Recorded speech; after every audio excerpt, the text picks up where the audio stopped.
want to share a few things about... All right, so I don't know if you could see this, but an ant bit me and it's a bit swollen. I don't know if you could really see that, but still had to continue with work. And I don't know if you noticed it throughout the videos, but perfect will never happen. You know, progress is better than perfect.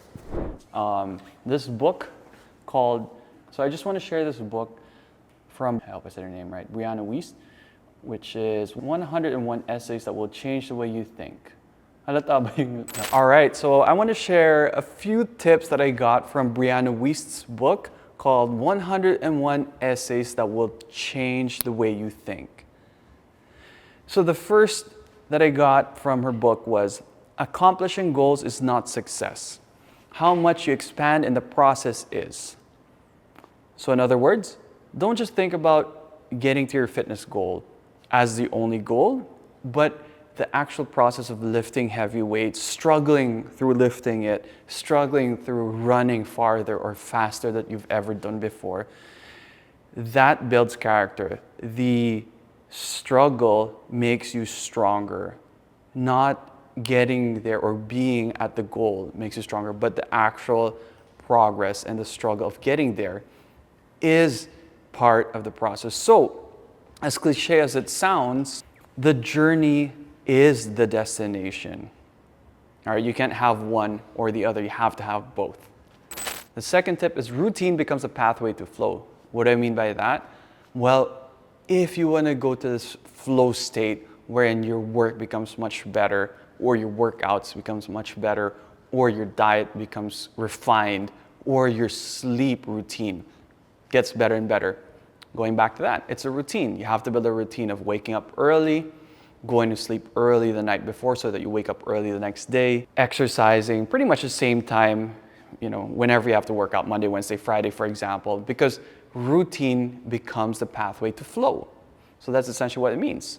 Create a routine so you don't have to think about it anymore and it becomes automatic.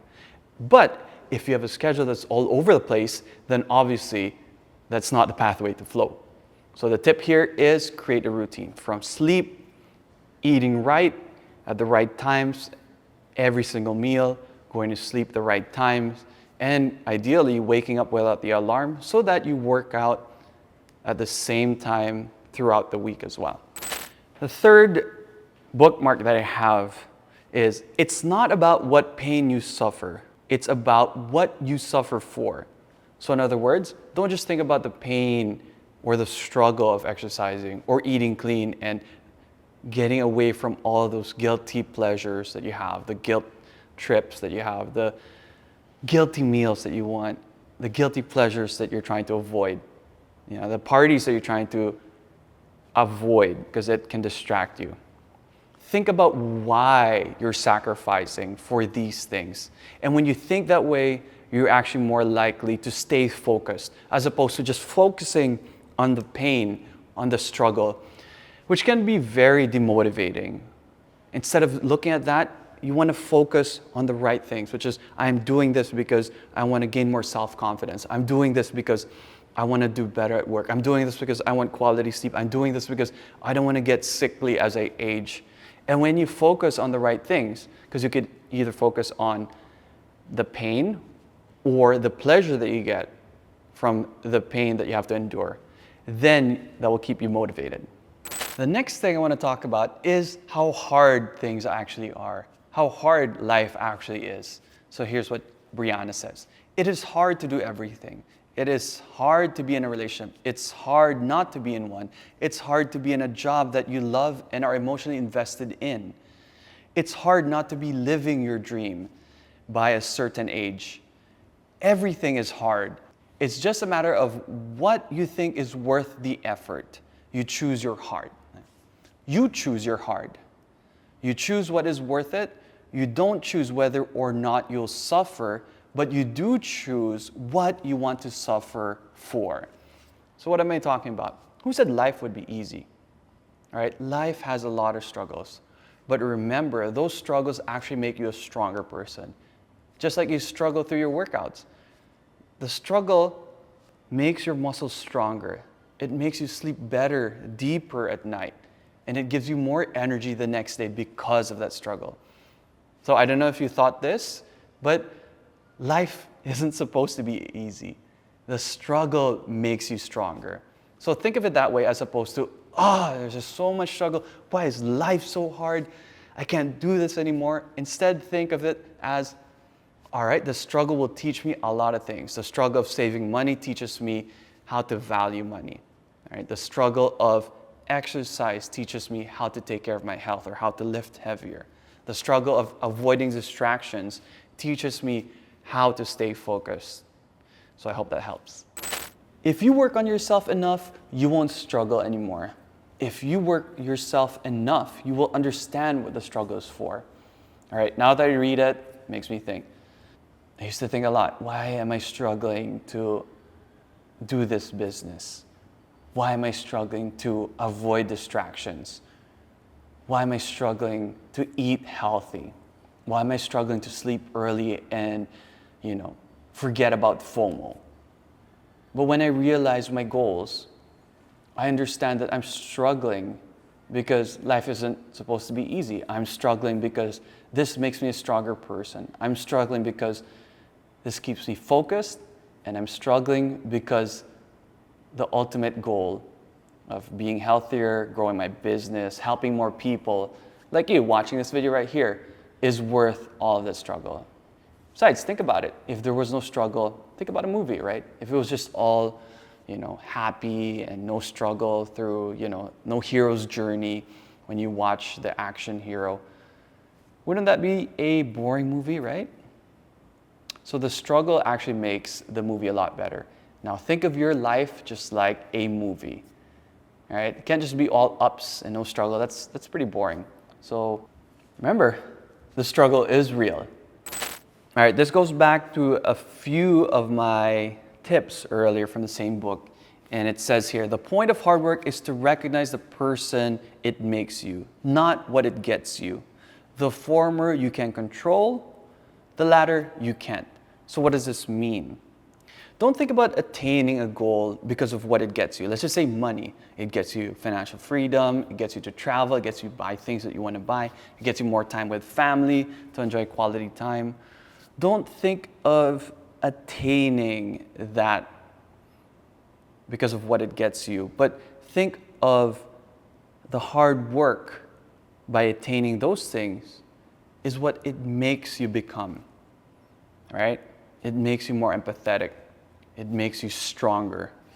It makes you understand people more because we all go through struggles, maybe just in different ways because some people are more connected than others, so they don't have to struggle when they're doing business, right? Because they're well connected. Or some people are naturally fitter than others, right? So they don't struggle there.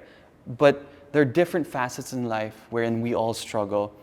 And because of that struggle that we go through, we understand and empathize with people. And remember, it's not what it gets you, but it's what you become because of that. This seventh tip here I actually really like. And it goes, what if we make goals that are about loving what we have rather than chasing what we don't? So I would think about what I don't have. I don't have a six-pack now. I don't have great connections as opposed to other people that, seems like their business is doing much better or their job is much easier because of the connections that they have. Or let's just say they're better looking, they're taller, they're more athletic, whatever it may be, right? We always focus on what we don't have, and that can be very demotivating. That can be very draining. Instead of focusing on what we want to attain, which means we focus on what we don't have, start with gratitude. Love what we have. So for example, I love that, I'm not as rich as Mond over here, who has two great, nice cameras, who's taking the videos that I have. He's rich. My cinematographer is richer than I am, right? I'm like, so, wow. Instead of focusing on that, I think about, okay, we weren't born rich, but because of that, it taught me the value of money. It taught me hard work. It taught me how to get connected with people, how to network, how to socialize better. And it taught me that all of us don't start at the same point in life. So what I mean by that, you become more empathetic. You become more grateful of what you have. And yes, it kind of stops you from comparing yourself to others. So that's my tip. Instead of focusing on what we don't have and what we want, let's just be grateful for what we have, which changes the way you think, which gives you a more positive feeling. This goes back to a few of the examples from earlier. And I like this line here. Find meaning and joy in the work that you do, not the work that you wish you did. So what do I mean by that? For example, I want to be the founder and CEO of HoliFit, which, is the world dominant in corporate wellness. We're doing really well. We have all these great clients and retention is no problem. But hey, we're not there yet.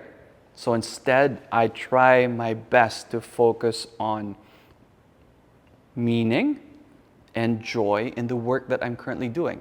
So meaning. What meaning is there right now? Well, started this company with no money by myself. As I was fully booked, hired more people around me to help grow my business with the same vision and purpose. And the meaning there is, if I was a rich kid and had all these connections, maybe I would not learn how to network. Maybe I'd not be more empathetic to other people who are struggling and trying to make it big, right? And the joy of the struggle. Yes, the struggle is there, but it teaches me to be a better person. So I try to think that life is a game, right? So I try my best every single day to find joy in. Imagine playing Super Mario and everything was easy, you're invincible and you never die, right? Super Mario, I mean. Wouldn't that be a boring video game? So I try to find the joy in the struggles of beating Bowser or whoever these characters are, just like at work. Try to find the meaning and joy, which makes life a lot easier. Aspire to be someone that gives things meaning, not who seeks things to give them meaning.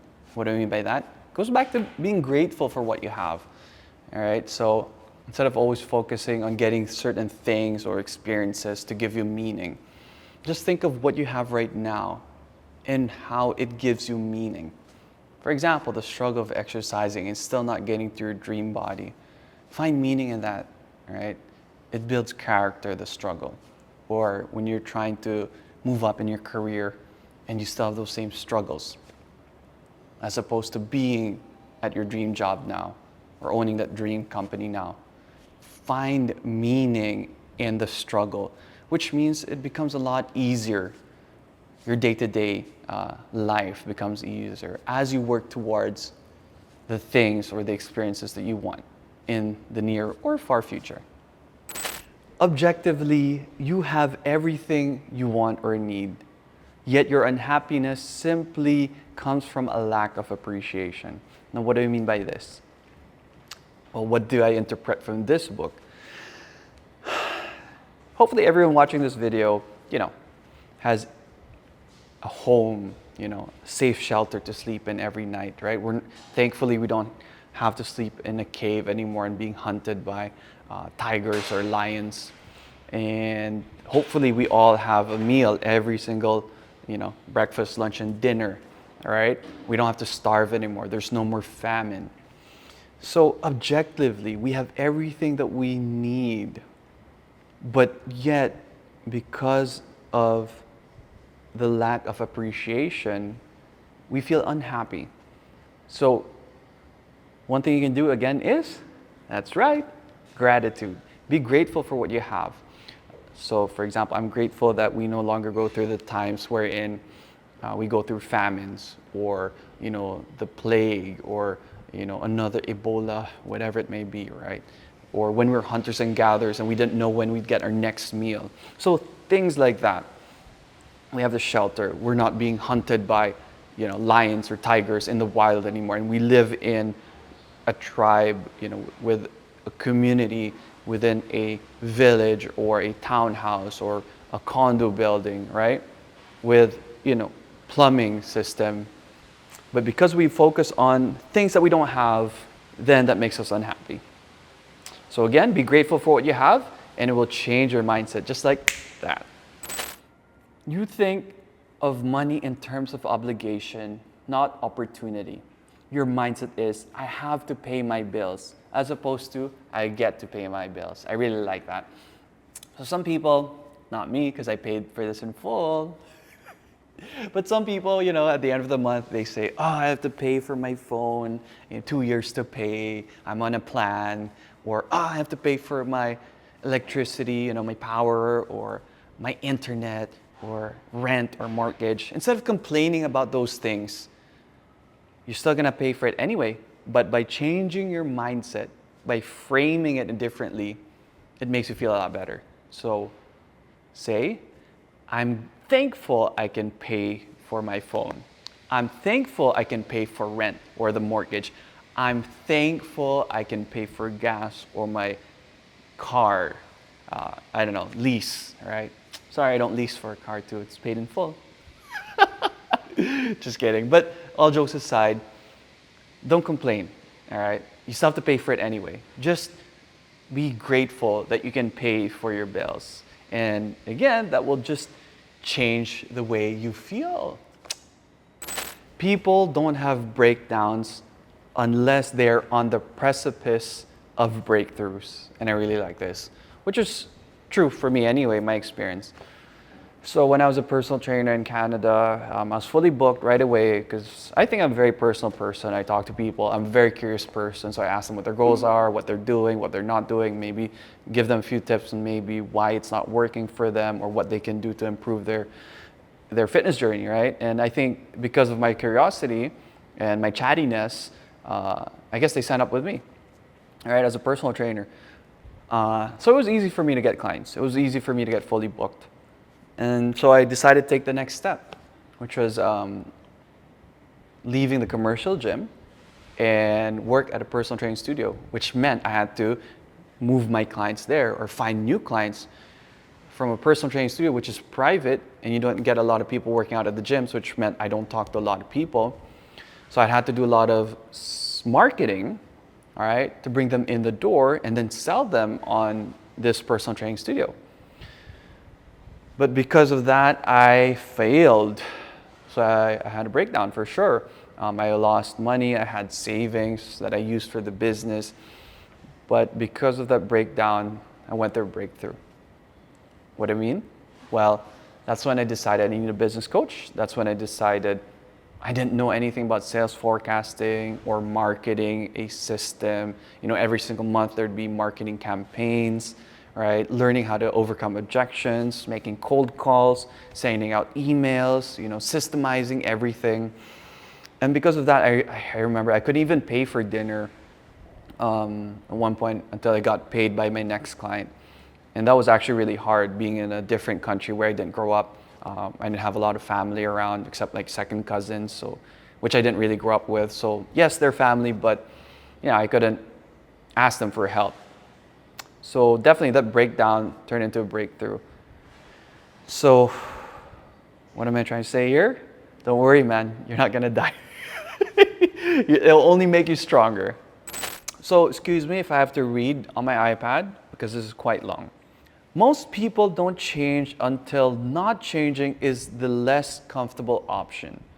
But there's usually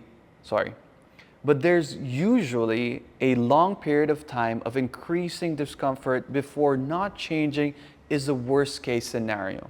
The universe whispers until it screams. I like that. The universe whispers until it screams. And happy people listen while the call is still quiet. So what does that mean? When people are overweight and they hide behind their clothes, they wear something baggier, or Mon, you're gained weight, so he's making me laugh.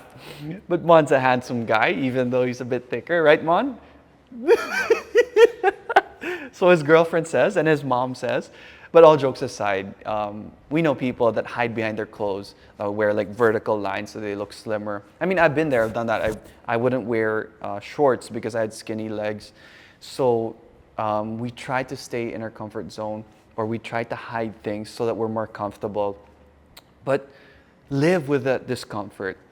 All right, I think it was the governor, what's his name, Arnold Schwarzenegger, said he had tiny calves. So what he did was he'd make himself feel so uncomfortable. He would cut all his pants so that he would expose his calves, so people would see how disproportionate it is to his legs. So if you're overweight, don't hide behind clothes, behind baggy clothes, right? Be with that discomfort, be with that pain, because it will be so painful that you're left to no choice but to eat clean, to sleep early, to get enough exercise until you gain that self-respect and self-confidence back. So yeah, listen to that pain, because that pain is telling you something, and you should be really paying attention. The two fundamental elements self-esteem boils down to are self-efficacy, which is a sense of basic confidence in the face of life's challenges, and self-respect, a sense of being worthy of happiness. Whew, that's a mouthful. Keep going. Self-esteem is not an emotion which fluctuates from moment to moment, but a continuing disposition to experience a sense of efficacy and respect for oneself. Thus, it is which is built over a long period of time, not just wished into existence. It is reality-based, undeserved praise, whether it comes from oneself or others, will not provide it. So, self-esteem. Right, this is why I exercise. I used to be super skinny before I started lifting weights.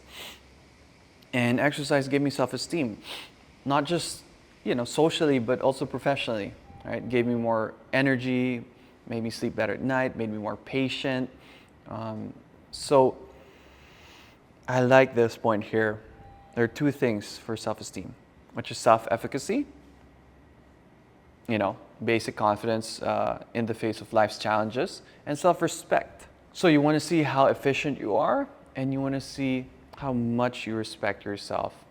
That's why I say people who actually exercise, I know it sounds mean or judgmental, but people who exercise have self-respect, have self-esteem, are very self-efficient.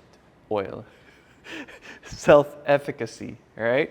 So, just like a new car or a new phone, right? You put a tempered glass on your phone, you always put alcohol in it and disinfect it. Or your car, you always wax it, you check the tires, you keep the inside clean, right? When you don't exercise, when you don't get enough rest, when you don't eat right, to me, that shows a lack of self-respect, because your body is a true vehicle of life. And not like a car where you could change a tire, right, or change parts when they break. If you have to change your knee or go for a knee operation, it's never the same, right? So make sure that you take care of your health. What you learn and who you become is more important than how you temporarily feel. That relationship may have seemed almost unbearable at the time, but the feeling is transitory. The wisdom and grace and knowledge that you carried with you afterwards aren't. They set a foundation for the rest of your life. The ends far outweigh the means, and to be grateful for what you've been through is to completely acknowledge that. So, what do I mean by this? Well, what does Brianna mean by this? Why did I save this bookmark? I learned through my struggles. In fact, I think I learned more from my failures than from my success, right? Because when I'm successful, I move on. When I fail in something, I kind of sulk, I kind of ruminate, I kind of think about it too much, I regret, which are all good emotions because it makes you introspective, it makes you think about it, it makes you replay what went wrong so that you learn from that and move forward. So you may temporarily feel like shit, but that's fine. Remember that what you learned and what you become through the hardship is the important thing here. All right, and it might feel unbearable at the time. Say, for example, someone broke up with you, or you had a public engagement and no one was laughing or understanding your talk. Oh, that sounds so embarrassing. It's such a talk, or oh, right? Feelings pass, but the lessons will stick if you just remember it and relive it and think about what lessons can be taken from that. So here's another bookmark from the audiobook I was listening to, which is "The Other Side of Resentment is Wisdom."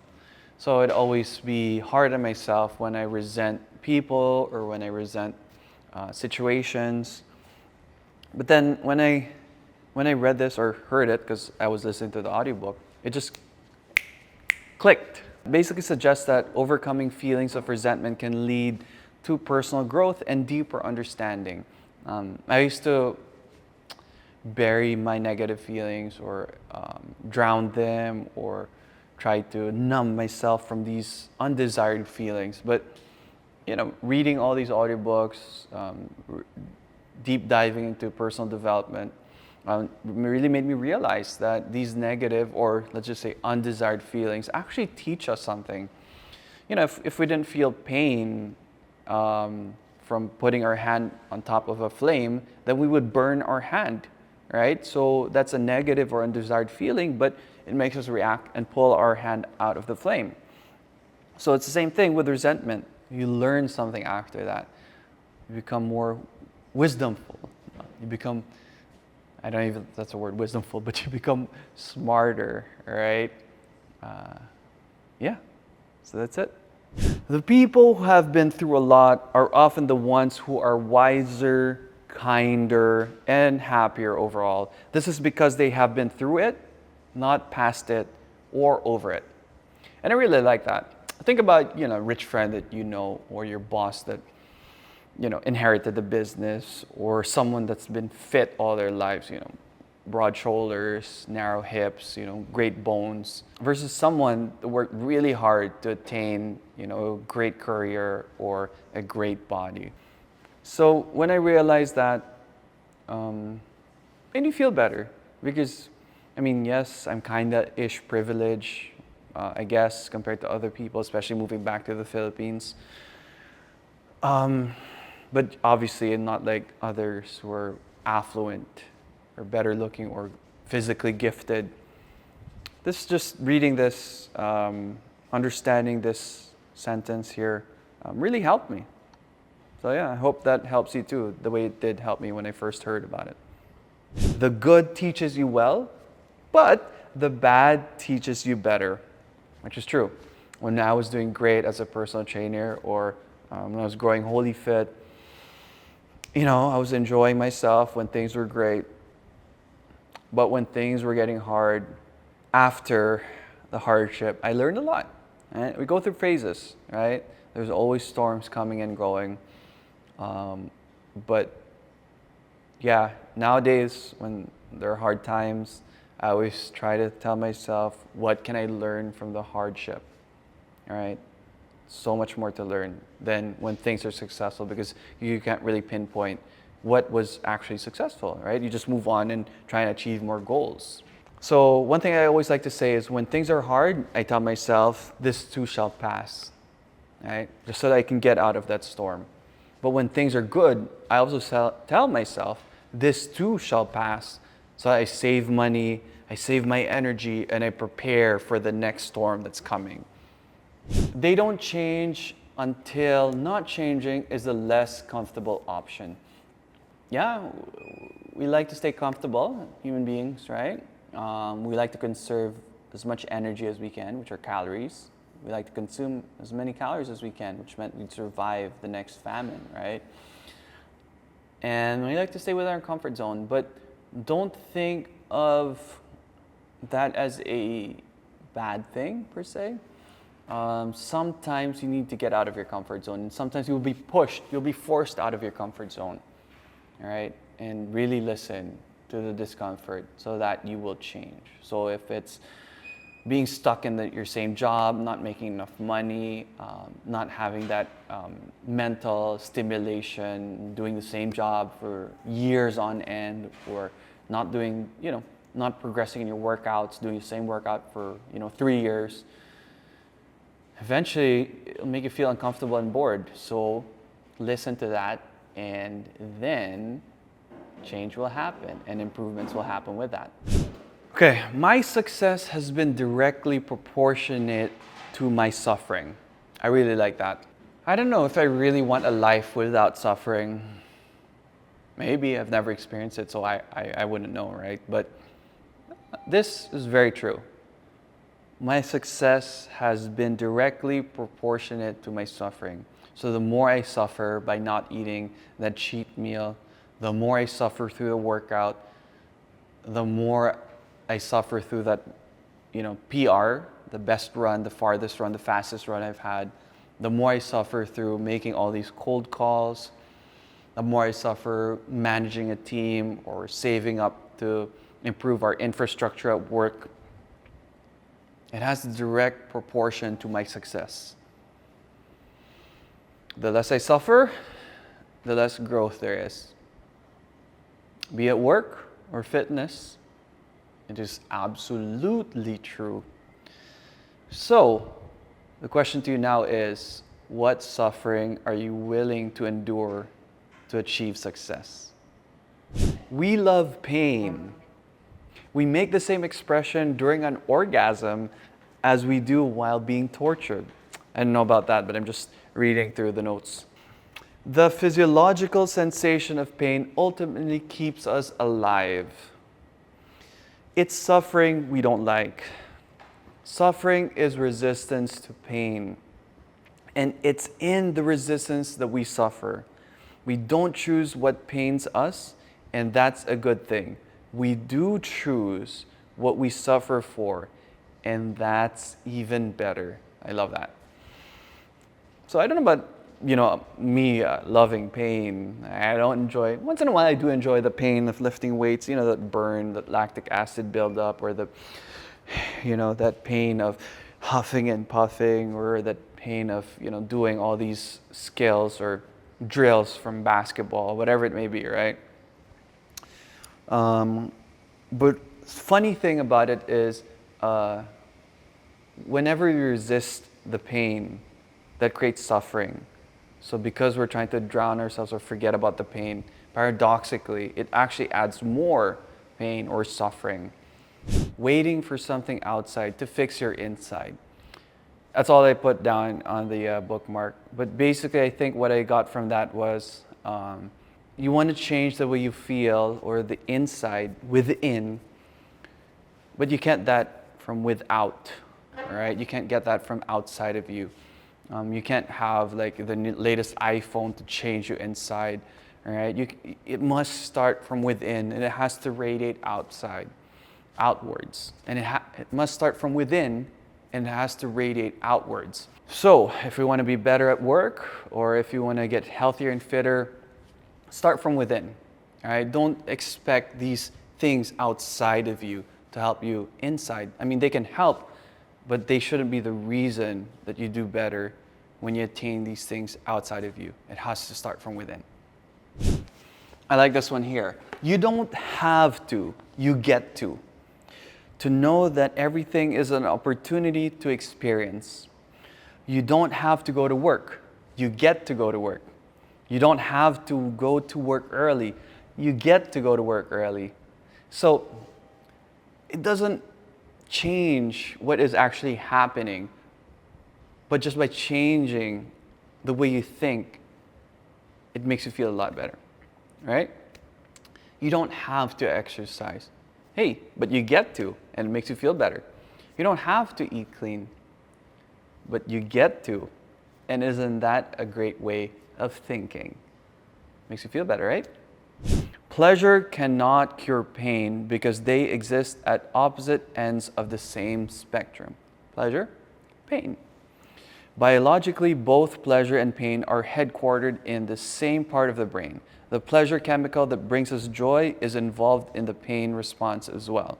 We cannot be more sensitive to one emotion and not also experience the other to the same degree. You know how people say, if you didn't have rainy days, you wouldn't be able to appreciate the sunny ones? The truth is that if you don't, sorry, the truth is that if you didn't have rainy days, the sunny ones wouldn't exist. This is called duality. We live in duality, we exist because of duality. Our lungs, our hearts, our gonads, they all function because they have an opposite and equal half. There can't be good without bad, highs without lows, life without pain. The problem is not the presence of pain, it is the inability to see the purpose of it. We believe that happiness is a sustained feeling of good. It is because of this belief that we are not happy. Happy people are not people who feel good all the time. They are the people who are able to be guided by the negative emotions rather than paralyzed by them. Happiness is not about how good you feel, but why you feel it. So yeah, I really like that. It's pretty long to digest, but understand you can't have the highs or the lows, the day without the night, pleasure without the pain. All right, and I really like the last part here where happy people are not who feel good all the time. They are the people who are able to be guided by their negative emotions rather than being paralyzed. Okay, so again, don't think of negative, or I'd rather say undesired emotions as a bad thing, but listen to them because it is guiding you to do something. Just like that example I gave earlier, the pain from the heat of that fire is guiding you to move that hand out, to react, to pull back, even without thinking, right? It naturally happens. Because if you didn't feel that, then you'd burn your hand. So use those undesired feelings as a guide that you need to move somewhere. Our pain serves us. It is a crucial driving force. Suffering begins to thrive when we don't listen to it. Imagine what happens if you put your hand in a burning stove. You feel pain because your body is signaling you to move your hand before it disintegrates. I think I've used this example in the previous videos before. So yeah, pain is not a bad thing. It has a purpose, and I hope this tip here just reminds you of that. That's it. I like this one here. The problem is not the problem. The problem is how you think of the problem. So this is a Stoic thing I learned. The obstacle is the way. So don't think of the problem as a problem, but the problem actually, if you go through it, builds character, makes you stronger, makes you wiser. All right? So the true problem is the way that you think of the problem. So instead of thinking of it as a problem, think of it as a way for you to evolve into a better person, be it in fitness or your career. To avoid pain is to avoid happiness. They are opposite forces within the same function. To numb ourselves to one side of our feeling capacity is to shut down everything. Now, what I learned from this is, I guess, I know someone who's clinically depressed and they're on meds, right? And what was shared with me was that they're more numb to the lows, but they're also numb to the highs, right? Hey, I'm not a psychiatrist here or psychologist, but what I got from this tip here is that, listen to your pain, understand it, feel it, digest it, because on the other side of pain is happiness, right? Without struggle, right? Imagine that, playing a basketball game and your opponents are easy. No pain, no struggle, no fun, right? It's the same thing with life. It's the same thing with work. It's the same thing with working out, right? The more challenging it is, the better you feel once you accomplish the goal. All right, and the last tip from this audiobook that I listened to is responsibility is the ability to respond.